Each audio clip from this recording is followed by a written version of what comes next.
अस्सलामुअलैकुम वरहमतुल्लाहि वबरकातुहू। प्यारे दोस्तों, जुमे के दिन सूरह कहफ पढ़ने और सुनने के फ़ायदे। मेरे अज़ीज़ दोस्तों, अल्लाह रब्बुल इज़्ज़त का एहसान है जो उसने हमें जुमे के जैसा मुबारक और बरकतों वाला दिन इनायत किया। इस दिन की बरकतें बयान से बाहर हैं। इस दिन में अगर बंदा सूरह कहफ को पढ़ेगा या सुनेगा, इंशाअल्लाह तबारक व तआला वो हर तरह की परेशानी से दूर हो जाएगा। जो भी उसके घर में परेशानियां चल रही हैं उन सब से उसको निजात मिल जाएगी। मेरे अज़ीज़ दोस्तों, आप लोग जुमे की नमाज़ अदा करने के बाद सूरह कहफ को ज़रूर पढ़ लिया करें। अगर आप लोगों को पढ़ना नहीं आता है तो सिर्फ सुन सकते हैं। कुरान मुक़द्दस को जितना पढ़ने वाले को सवाब मिलता है उतना ही सुनने वाले को भी मिलता है। मेरे अज़ीज़ दोस्तों, हर जुमे को आप लोग ये वजीफ़ा करके देखें। इंशाअल्लाह तबारक व तआला इससे आपको इतना ज़्यादा फ़ायदा हासिल होगा कि आप लोगों ने ये कभी गुमान भी नहीं किया होगा। अल्लाह पाक आपको गैब से रिज़्क़ अता फ़रमाएगा और आपकी तमाम परेशानियों को भी दूर फरमाएगा। प्यारे दोस्तों, सूरह कहफ की बहुत ही ज़्यादा फ़जीलत है, बहुत बाबरकत वाली ये सूरह है। आप लोग सूरह कहफ को मुकम्मल सुनिएगा, हम आपको सुना रहे हैं। उससे पहले दिल से इस वीडियो पर लाइक कर दें और अल्लाह ताला के 99 नामों में से एक नाम कमेंट में लिखना ना भूलें। अऊज़ु बिल्लाहि मिनश शैतानिर रजीम। बिस्मिल्लाहिर रहमानिर रहीम।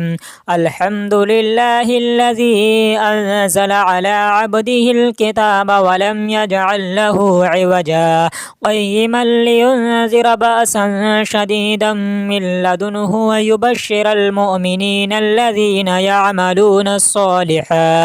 सालिहाति अन्न लहुम अजरन हसनम माकिसीन फीहि अबदा व युनज़िर अल्लज़ीना क़ालू इत्तख़ज़ल्लाहु वलदा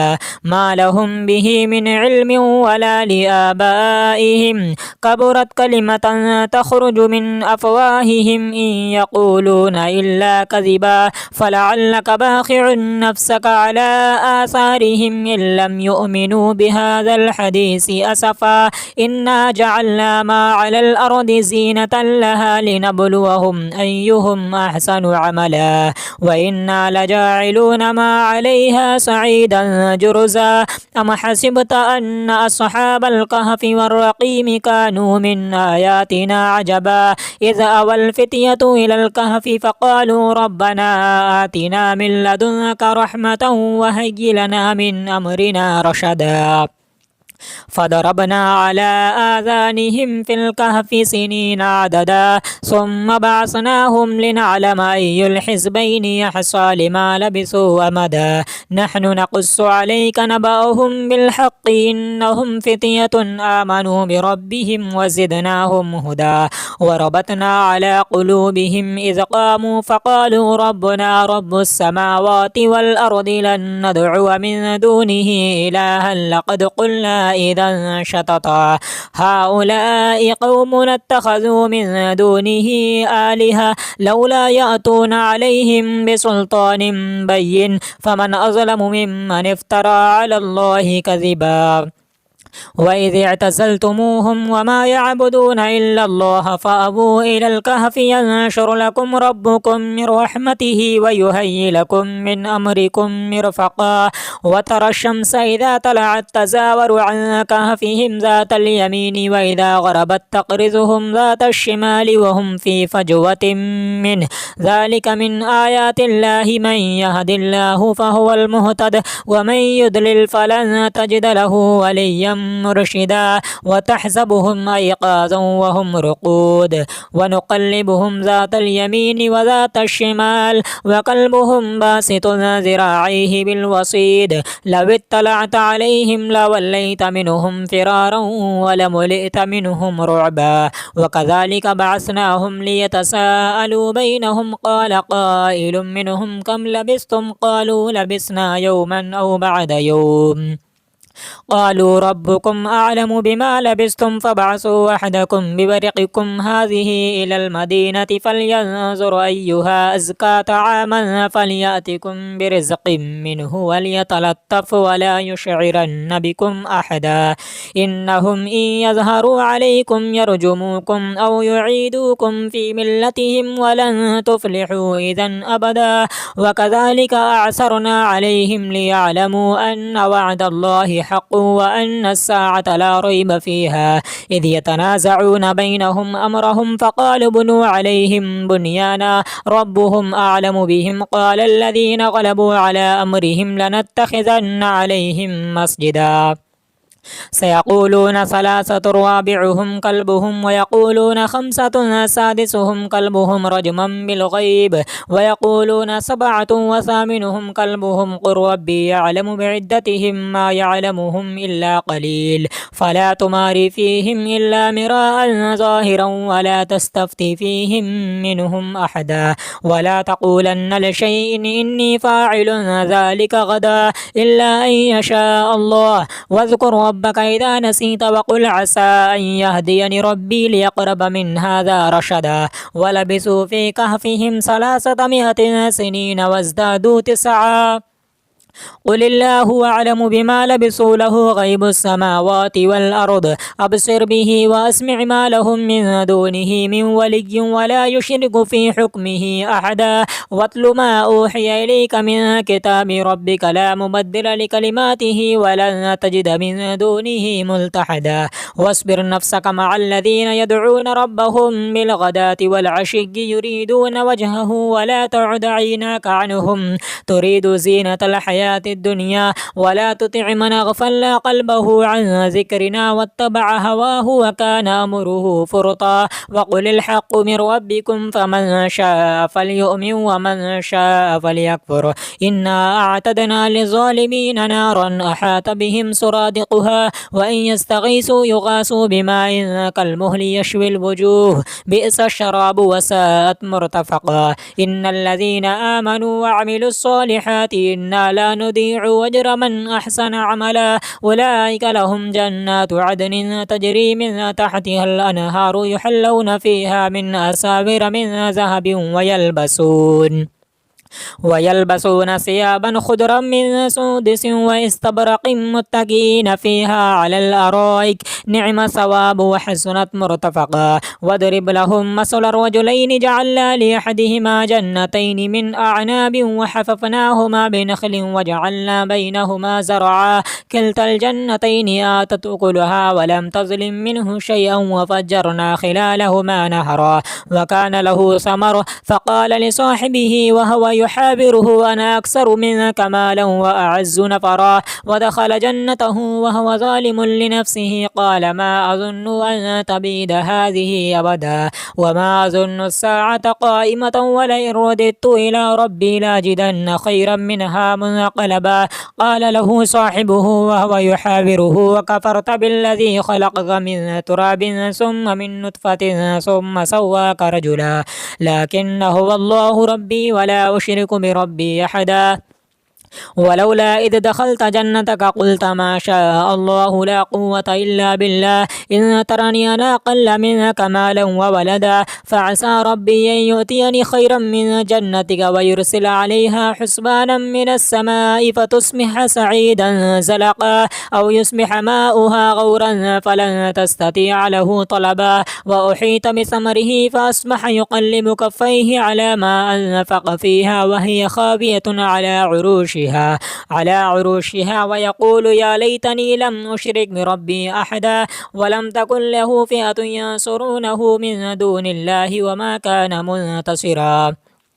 هنالك الولاية لله الحق هو خير ثواب وخير أملا ويوم نسير الجبال وترى الأرض بارزة وحشرناهم فلم نغادر منهم أحدا وعرضوا على ربك صفا لقد جئتمونا كما خلقناكم أول مرة بل زعمتم أن لن نجعل لكم موعدا ووضع الكتاب فترى المجرمين مشفقين مما فيه ويقولون يا ويلتنا ما لهذا الكتاب لا يغادر صغيرة ولا كبيرة إلا أحصاها ووجدوا ما عملوا حاضرا ولا يظلم ربك أحدا. وإذ قلنا للملائكة اسجدوا لآدم فسجدوا إلا إبليس كان من الجن ففسق عن أمر ربه أفتتخذونه وذريته أولياء من دوني وهم لكم عدو بئس للظالمين بدلا. ما أشهدتهم خلق السماوات والأرض ولا خلق أنفسهم وما كنت متخذ المضلين عددا.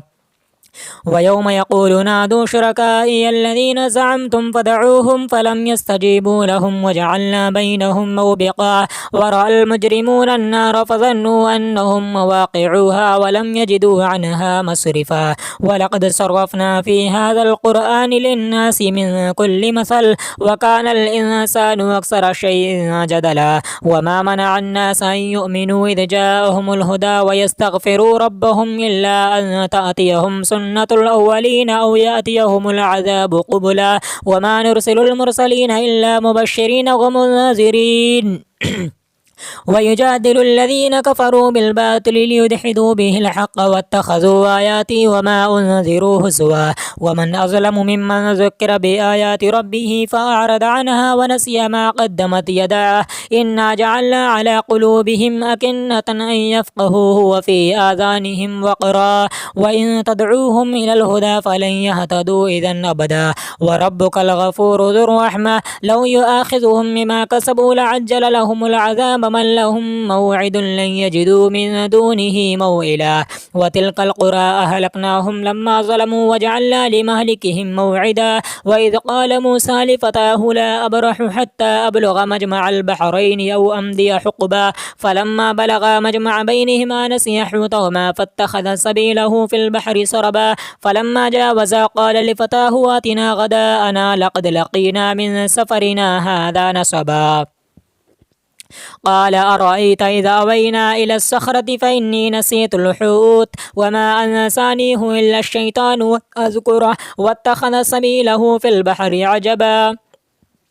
قال ذلك ما كنا نبغي فارتدا على آثارهما قصصا فوجدا عبدا من عبادنا آتيناه رحمة من عندنا وعلمناه من لدنا علما. قال له موسى هل أتبعك على أن تعلمني مما علمت رشدا قال إنك لن تستطيع معي صبرا وكيف تصبر على ما لم تحط به خبرا. قال ستجدني إن شاء الله صابرا ولا أعصي لك أمرا. قال فإن اتبعتني فلا تسألني عن شيء حتى أحدث لك منه ذكرا. فانطلقا حتى إذا ركبا في السفينة خرقها قال أخرقتها لتغرق أهلها لقد جئت شيئا إمرا. قال ألم أقل إنك لن تستطيع معي صبرا. قال إن سألتك قال لا تؤاخذني بما نسيت ولا ترهقني من أمري عسرا. فانطلقا حتى إذا لقيا غلاما فقتله قال قتلت نفسا زكية بغير نفس لقد جئت شيئا نكرا. قال ألم أقل لك إنك لن تستطيع معي صبرا. قال إن سألتك عن شيء بعدها فلا تصاحبني قد بلغت من لدني عذرا. فانطلقا حتى إذا أتيا أهل قرية استطعما أهلها فأبوا أن يضيفوهما فوجدا فيها جدارا يريد أن ينقض فأقام. قال لو شئت لاتخذت عليه أجرا. قال هذا فراق بيني وبينك سأنبئك بتأويل ما لم تستطع عليه صبرا. أما السفينة فكانت لمساكين يعملون في البحر فأردت أن أعيبها وكان وراءهم ملك يأخذ كل سفينة غصبا. وأما الغلام فكان أبواه مؤمنين فخشينا أن يرهقهما طغيانا وكفرا فأردنا أن يبدلهما ربهما خيرا منه زكاة وأقرب رحما. وأما الجدار فكان لغلامين يتيمين في المدينة وكان تحته كنز لهما وكان أبوهما صالحا فأراد ربك أن يبلغا أشدهما ويستخرجا كنزهما رحمة من ربك وما فعلته عن أمري ذلك تأويل ما لم تستطع عليه صبرا. ويسألونك عن ذي القرنين قل سأتلو عليكم منه ذكرا.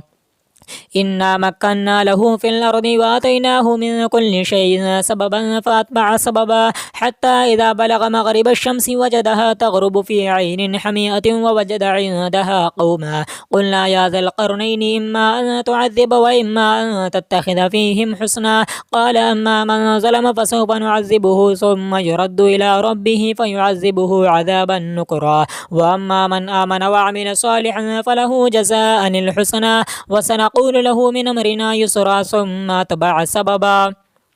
حتى إذا بلغ بين السدين وجد من دونهما قوما لا يكادون يفقهون قولا قالوا يا ذا القرنين إن يأجوج وماجوج مفسدون في الأرض فهل نجعل لك خرجا على أن تجعل بيننا وبينهم سدا قال ما مكني فيه ربي خير فأعينوني بقوة نجعل بينكم وبينهم ردما آتوني زبر الحديد حتى إذا ساوى بين الصدفين قال انفخوا حتى إذا جعله نارا قال آتوني يفرغ عليه قطرا فما استطاعوا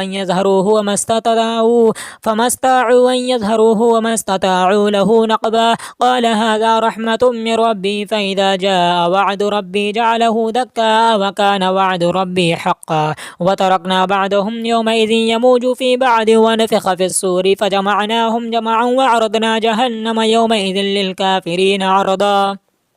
الذين كانت أعينهم في غطاء عن ذكري وكانوا لا يستطيعون سماعا أفحسب الذين كفروا أن يتخذوا عبادي من دوني أولياء إنا أعددنا جهنم للكافرين نزلا قل هل ننبئكم بالأخسرين أعمالا الذين ضل سعيهم في الحياة الدنيا وهم يحسبون أنهم يحسنون صنعا أولئك الذين كفروا بآيات ربهم ولقائه فحمدت أعمالهم فلا نقيم لهم يوم القيامة وزنا ذلك جزاؤهم جهنم بما كفروا واتخذوا آياتي ورسلي هزوا إن الذين آمنوا وعملوا الصالحات كانت لهم جنات الفردوس نزلا خالدين فيها لا يبغون عنها حولا قل لو كان البحر مدادا لكلمات ربي لنفد البحر قبل أن تنفد كلمات ربي ولو جئنا بمثله مددا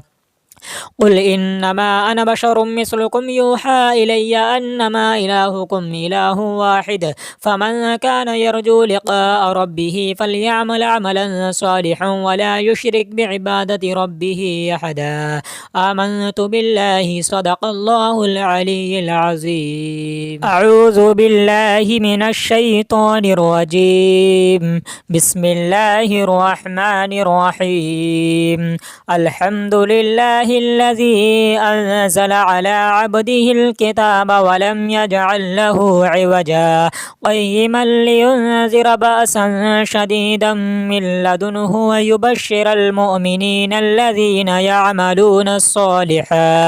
الصالحات أن لهم أجرا حسنا ماكثين فيه أبدا وينذر الذين قالوا اتخذ الله ولدا ما لهم به من علم ولا لآبائهم كبرت كلمة تخرج من أفواههم إن يقولون إلا كذبا فلعلك باخع نفسك على آثارهم إن لم يؤمنوا بهذا الحديث أسفا إنا جعلنا ما على الأرض زينة لها لنبلوهم أيهم أحسن عملا وإنا لجاعلون ما عليها سعيدا جرزا أم حسبت أن أصحاب الكهف والرقيم كانوا من آياتنا عجبا إذ أوى الفتية إلى الكهف فقالوا ربنا آتنا من لدنك رحمة وهيئ لنا من أمرنا رشدا فضربنا على آذانهم في الكهف سنين عددا ثم بعثناهم لنعلم أي الحزبين يحصى لما لبثوا أمدا نحن نقص عليك نبأهم بالحق إنهم فتية آمنوا بربهم وزدناهم هدى وربطنا على قلوبهم إذ قاموا فقالوا ربنا رب السماوات والأرض لن ندعو من دونه إلها لقد قلنا إذا شططا هؤلاء قوم اتخذوا من دونه آلهة لولا يأتون عليهم بسلطان بين فمن أظلم ممن افترى على الله كذبا وإذ اعتزلتموهم وما يعبدون إلا الله فأبوا إلى الكهف ينشر لكم ربكم من رحمته ويهيئ لكم من أمركم مرفقا وترى الشمس إذا طلعت تزاور عن كهفهم ذات اليمين وإذا غربت تقرضهم ذات الشمال وهم في فجوة منه ذلك من آيات الله من يهد الله فهو المهتد ومن يضلل فلن تجد له وليا مرشدا وتحسبهم أيقاظا وهم رقود ونقلبهم ذات اليمين وذات الشمال وقلبهم باسط ذراعيه بالوصيد لو اطلعت عليهم لوليت منهم فرارا ولملئت منهم رعبا وكذلك بعثناهم ليتساءلوا بينهم قال قائل منهم كم لبثتم قالوا لبثنا يوما أو بعد يوم قالوا ربكم أعلم بما لبثتم فابعثوا أحدكم بورقكم هذه إلى المدينة فلينظر أيها أزكى طعاما فليأتكم برزق منه وليتلطف ولا يشعرن بكم أحدا إنهم إن يظهروا عليكم يرجموكم أو يعيدوكم في ملتهم ولن تفلحوا إذا أبدا وكذلك أعثرنا عليهم ليعلموا أن وعد الله حق وأن الساعة لا ريب فيها إذ يتنازعون بينهم أمرهم فقالوا بنوا عليهم بنيانا ربهم أعلم بهم قال الذين غلبوا على أمرهم لنتخذن عليهم مسجدا سيقولون ثلاثة رابعهم كلبهم ويقولون خمسة سادسهم كلبهم رجما بالغيب ويقولون سبعة وثامنهم كلبهم قل ربي يعلم بعدتهم ما يعلمهم إلا قليل فلا تمار فيهم إلا مراء ظاهرا ولا تستفتي فيهم منهم أحدا ولا تقولن لشيء إني فاعل ذلك غدا إلا أن يشاء الله واذكر ربك إذا نسيت وقل عسى أن يهديني ربي ليقرب من هذا رشدا ولبثوا في كهفهم 300 سنين وازدادوا 9 قل الله أعلم بما لبثوا له غيب السماوات والأرض أبصر به وأسمع ما لهم من دونه من ولي ولا يشرك في حكمه أحدا واتل ما أوحي إليك من كتاب ربك لا مبدل لكلماته ولن تجد من دونه ملتحدا واصبر نفسك مع الذين يدعون ربهم بالغداة والعشي يريدون وجهه ولا تعد عيناك عنهم تريد زينة الحياة الدنيا ولا تطع من أغفلنا قلبه عن ذكرنا واتبع هواه وكان أمره فرطا وقل الحق من ربكم فمن شاء فليؤمن ومن شاء فليكفر إنا أعتدنا للظالمين نارا أحاط بهم سرادقها وإن يستغيثوا يغاثوا بماء كالمهل يشوي الوجوه بئس الشراب وساءت مرتفقا إن الذين آمنوا وعملوا الصالحات إنا لا نضيع أجر من أحسن عملا أولئك لهم جنات عدن تجري من تحتها الأنهار يحلون فيها من أساور من ذهب ويلبسون ثيابا خضرا من سندس واستبرق متكئين فيها على الأرائك نعم الثواب وحسنت مرتفقا واضرب لهم مثل الرجلين جعلنا لأحدهما جنتين من أعناب وحففناهما بنخل وجعلنا بينهما زرعا كلتا الجنتين آتت أكلها ولم تظلم منه شيئا وفجرنا خلالهما نهرا وكان له ثمر فقال لصاحبه وهو يحابره أنا أكثر منك مالا وأعز نفرا ودخل جنته وهو ظالم لنفسه قال ما أظن أن تبيد هذه أبدا وما أظن الساعة قائمة ولئن رددت إلى ربي لاجدن خيرا منها منقلبا قال له صاحبه وهو يحابره وكفرت بالذي خلقك من تراب ثم من نطفة ثم سواك رجلا لكن هو الله ربي ولا أشرك بربي أحدا ولولا إذ دخلت جنتك قلت ما شاء الله لا قوة إلا بالله إن ترني أنا أقل منك مالا وولدا فعسى ربي أن يؤتيني خيرا من جنتك ويرسل عليها حسبانا من السماء فتصبح سعيدا زلقا أو يصبح ماؤها غورا فلن تستطيع له طلبا وأحيط بثمره فأصبح يقلب كفيه على ما أنفق فيها وهي خاوية على عروشها ويقول يا ليتني لم أشرك بربي أحدا ولم تكن له فئة ينصرونه من دون الله وما كان منتصرا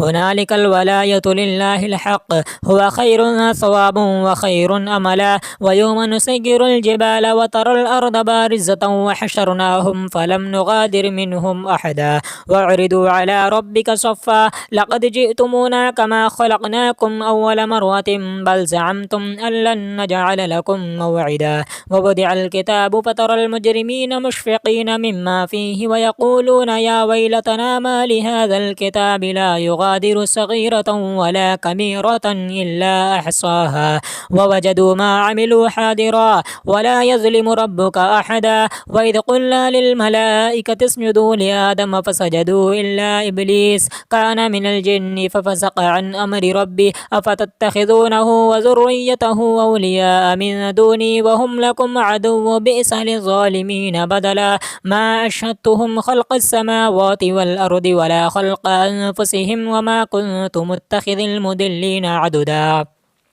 ويوم يقول نادوا شركائي الذين زعمتم فدعوهم فلم يستجيبوا لهم وجعلنا بينهم موبقا ورأى المجرمون النار فظنوا أنهم مواقعوها ولم يجدوا عنها مصرفا ولقد صرفنا في هذا القرآن للناس من كل مثل وكان الإنسان أكثر شيء جدلا وما منع الناس أن يؤمنوا إذ جاءهم الهدى ويستغفروا ربهم إلا أن تأتيهم سنة الأولين أو يأتيهم العذاب قبلا وما نرسل المرسلين إلا مبشرين ومنذرين ويجادل الذين كفروا بالباطل ليدحدوا به الحق واتخذوا آياتي وما أنذروا هزوا ومن أظلم ممن ذكر بآيات ربه فأعرض عنها ونسي ما قدمت يداه إنا جعلنا على قلوبهم أكنة أن يفقهوه وفي آذانهم وقرا وإن تدعوهم إلى الهدى فلن يهتدوا إذا أبدا وربك الغفور ذو الرحمة لو يؤاخذهم بما كسبوا لعجل لهم العذاب من لهم موعد لن يجدوا من دونه موئلا وتلك القرى أهلكناهم لما ظلموا وجعلنا لمهلكهم موعدا وإذ قال موسى لفتاه لا أبرح حتى أبلغ مجمع البحرين أو أمضي حقبا فلما بلغا مجمع بينهما نسي حوتهما فاتخذ سبيله في البحر سربا فلما جاوزا قال لفتاه آتنا غداءنا لقد لقينا من سفرنا هذا نصبا قال أرأيت إذا أوينا إلى الصخرة فإني نسيت الحوت وما أنسانيه إلا الشيطان أذكره واتخذ سبيله في البحر عجبا قال ذلك ما كنا نبغي فارتدا على آثارهما قصصا فوجدا عبدا من عبادنا آتيناه رحمة من عندنا وعلمناه من لدنا علما قال له موسى هل أتبعك على أن تعلمني مما علمت رشدا قال إنك لن تستطيع معي صبرا وكيف تصبر على ما لم تحط به خبرا قال ستجدني إن شاء الله صابرا ولا أعصي لك أمرا قال فإن اتبعتني فلا تسألني عن شيء حتى أحدث لك منه ذكرا فانطلقا حتى إذا ركبا في السفينة خرقها قال أخرقتها لتغرق أهلها لقد جئت شيئا إمرا قال ألم أقل إنك لن تستطيع معي صبرا قال إن سألتك قال لا تؤاخذني بما نسيت ولا ترهقني من أمري عسرا فانطلقا حتى إذا لقيا غلاما فقتله قال قتلت نفسا زكية بغير نفس لقد جئت شيئا نكرا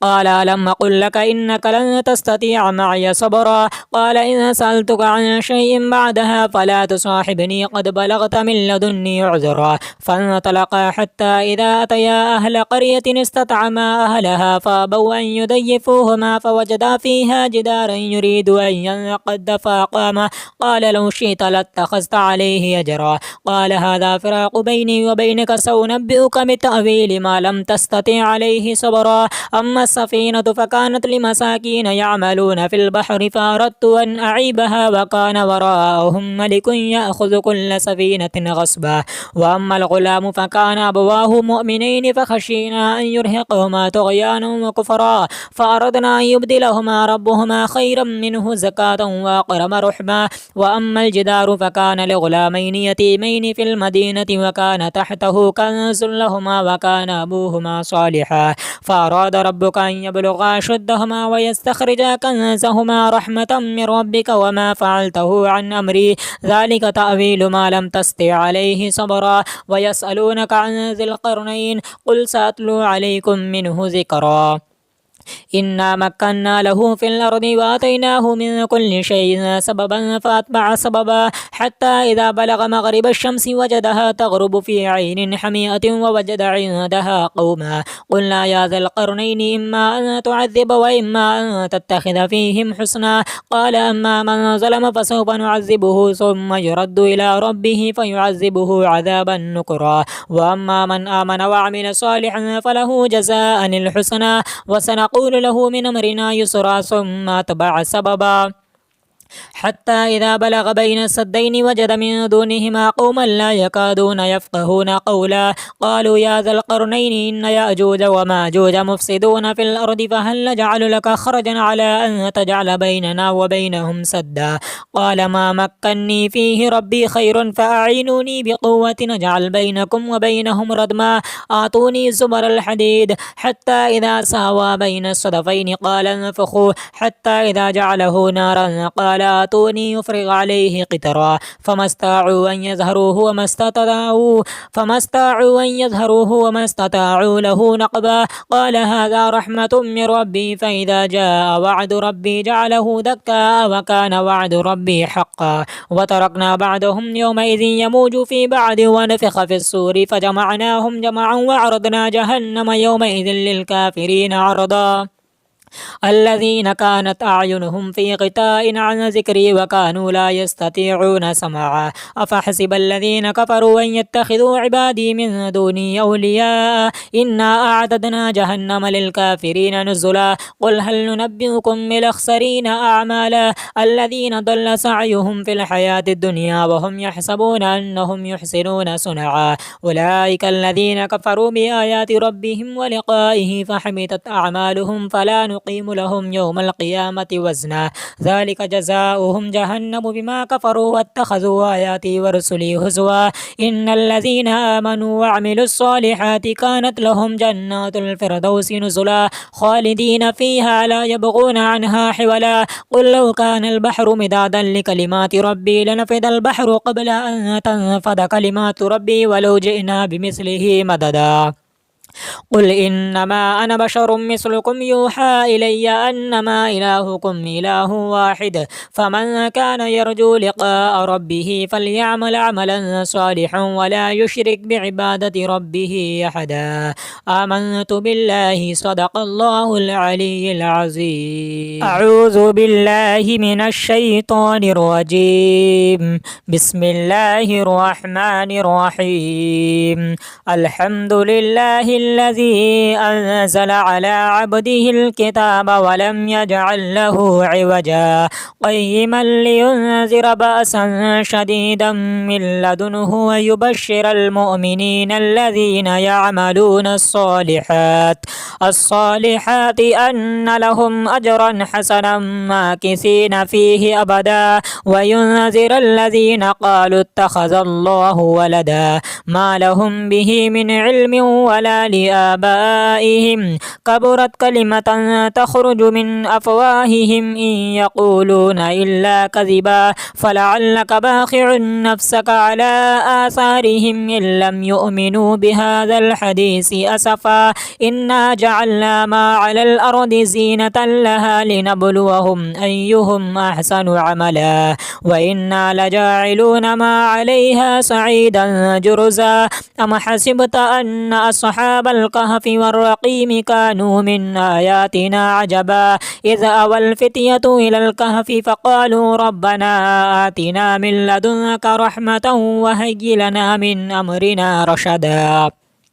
فضربنا على آذانهم في الكهف سنين عددا ثم بعثناهم لنعلم أي الحزبين يحصى لما لبثوا أمدا نحن نقص عليك نبأهم بالحق إنهم فتية آمنوا بربهم وزدناهم هدى وربطنا على قلوبهم إذ قاموا فقالوا ربنا رب السماوات والأرض لن ندعو من دونه إلها لقد قلنا إذا شططا هؤلاء قوم اتخذوا من دونه آلهة لولا يأتون عليهم بسلطان بين فمن أظلم ممن افترى على الله كذبا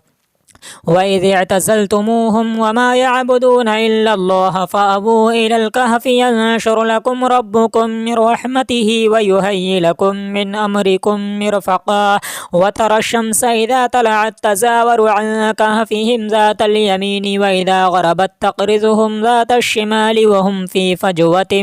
منه ذلك من آيات الله من يهد الله فهو المهتد ومن يضلل فلن تجد له وليا مرشدا وتحسبهم أيقاظا وهم رقود ونقلبهم ذات اليمين وذات الشمال وقلبهم باسط ذراعيه بالوصيد لو اطلعت عليهم لوليت منهم فرارا ولملئت منهم رعبا وكذلك بعثناهم ليتساءلوا بينهم قال قائل منهم كم لبثتم قالوا لبثنا يوما أو بعد يوم قالوا ربكم أعلم بما لبثتم فابعثوا أحدكم بورقكم هذه إلى المدينة فلينظر أيها أزكى طعاما فليأتكم برزق منه وليتلطف ولا يشعرن بكم أحدا إنهم إن يظهروا عليكم يرجموكم أو يعيدوكم في ملتهم ولن تفلحوا إذا أبدا وكذلك أعثرنا عليهم ليعلموا أن وعد الله حق وأن الساعة لا ريب فيها إذ يتنازعون بينهم أمرهم فقالوا بنوا عليهم بنيانا ربهم أعلم بهم قال الذين غلبوا على أمرهم لنتخذن عليهم مسجدا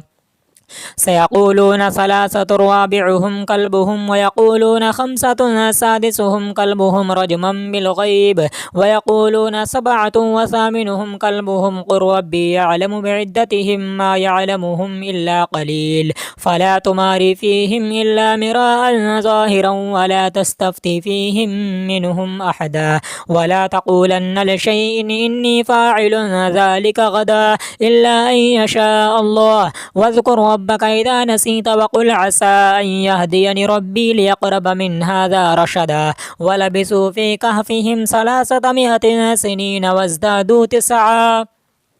قل الله أعلم بما لبثوا له غيب السماوات والأرض أبصر به وأسمع ما لهم من دونه من ولي ولا يشرك في حكمه أحدا واتل ما أوحي إليك من كتاب ربك لا مبدل لكلماته ولن تجد من دونه ملتحدا واصبر نفسك مع الذين يدعون ربهم بالغداة والعشي يريدون وجهه ولا تعد عيناك عنهم تريد زينة الحياة الدنيا ولا تطع من أغفلنا قلبه عن ذكرنا واتبع هواه وكان أمره فرطا وقل الحق من ربكم فمن شاء فليؤمن ومن شاء فليكفر إنا أعتدنا للظالمين نارا أحاط بهم سرادقها وإن يستغيثوا يغاثوا بماء كالمهل يشوي الوجوه بئس الشراب وساءت مرتفقا إن الذين آمنوا وعملوا الصالحات إنا لا لا نضيع أجر من أحسن عملا أولئك لهم جنات عدن تجري من تحتها الأنهار يحلون فيها من أساور من ذهب ويلبسون ثيابا خضرا من سندس واستبرق متكئين فيها على الأرائك نعم ثواب وحسنت مرتفقا واضرب لهم مثل الرجلين جعلنا لأحدهما جنتين من أعناب وحففناهما بنخل وجعلنا بينهما زرعا كلتا الجنتين آتت أكلها ولم تظلم منه شيئا وفجرنا خلالهما نهرا وكان له ثمر فقال لصاحبه وهو يحابره أنا أكثر منك مالا وأعز نفرا ودخل جنته وهو ظالم لنفسه قال ما أظن أن تبيد هذه أبدا وما أظن الساعة قائمة ولئن رددت إلى ربي لاجدن خيرا منها منقلبا قال له صاحبه وهو يحابره وكفرت بالذي خلقك من تراب ثم من نطفة ثم سواك رجلا لكن هو الله ربي ولا أشرك بربي أحدا ولولا إذ دخلت جنتك قلت ما شاء الله لا قوة إلا بالله إن ترني أنا أقل منك مالا وولدا فعسى ربي أن يؤتيني خيرا من جنتك ويرسل عليها حسبانا من السماء فتصبح سعيدا زلقا أو يصبح ماؤها غورا فلن تستطيع له طلبا وأحيط بثمره فأصبح يقلب كفيه على ما أنفق فيها وهي خاوية على عروشها ويقول يا ليتني لم أشرك بربي أحدا ولم تكن له فئة ينصرونه من دون الله وما كان منتصرا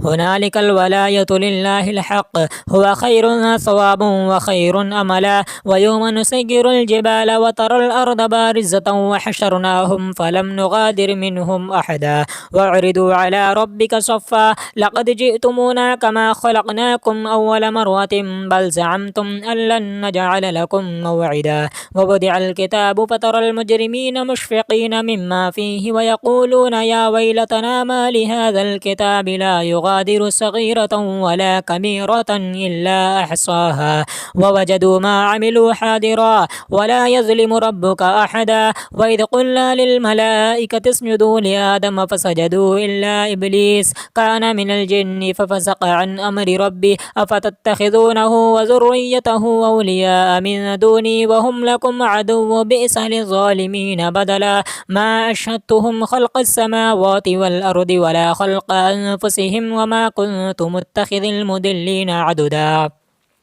ويوم يقول نادوا شركائي الذين زعمتم فدعوهم فلم يستجيبوا لهم وجعلنا بينهم موبقا ورأى المجرمون النار فظنوا أنهم مواقعوها ولم يجدوا عنها مصرفا ولقد صرفنا في هذا القرآن للناس من كل مثل وكان الإنسان أكثر شيء جدلا وما منع الناس أن يؤمنوا إذ جاءهم الهدى ويستغفروا ربهم إلا أن تأتيهم سنة الأولين أو يأتيهم العذاب قبلا وما نرسل المرسلين إلا مبشرين ومنذرين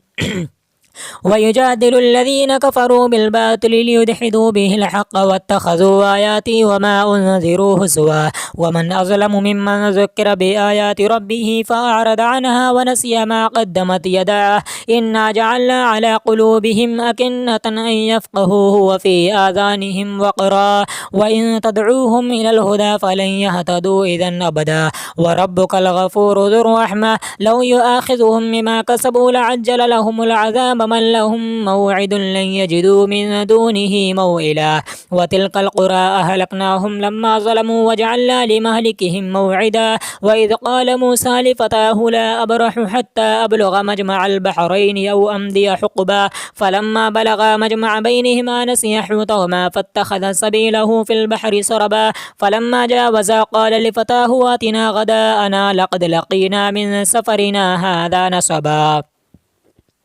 قال أرأيت إذا أوينا إلى الصخرة فإني نسيت الحوت وما أنسانيه إلا الشيطان أذكره واتخذ سبيله في البحر عجبا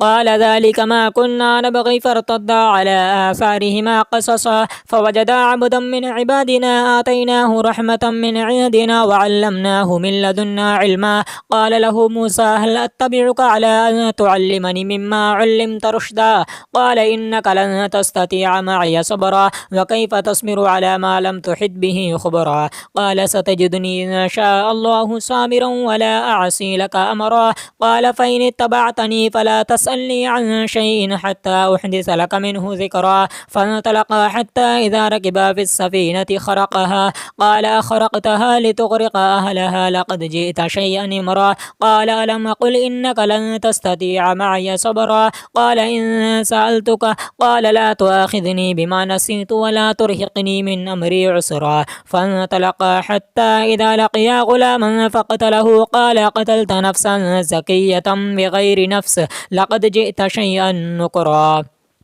قال ألم أقل لك إنك لن تستطيع معي صبرا قال إن سألتك عن شيء بعدها فلا تصاحبني قد بلغت من لدني عذرا فانطلقا حتى إذا أتيا أهل قرية استطعما أهلها فأبوا أن يضيفوهما فوجدا فيها جدارا يريد أن ينقض فأقامه قال لو شئت لاتخذت عليه أجرا قال هذا فراق بيني وبينك سأنبئك بتأويل ما لم تستطع عليه صبرا أما السفينة فكانت لمساكين يعملون في البحر فأردت أن أعيبها وكان وراءهم ملك يأخذ كل سفينة غصبا وأما الغلام فكان أبواه مؤمنين فخشينا أن يرهقهما طغيانا وكفرا فأردنا أن يبدلهما ربهما خيرا منه زكاة وأقرب رحما وأما الجدار فكان لغلامين يتيمين في المدينة وكان تحته كنز لهما وكان أبوهما صالحا فأراد ربك أن يبلغا أشدهما ويستخرجا كنزهما رحمة من ربك وما فعلته عن أمري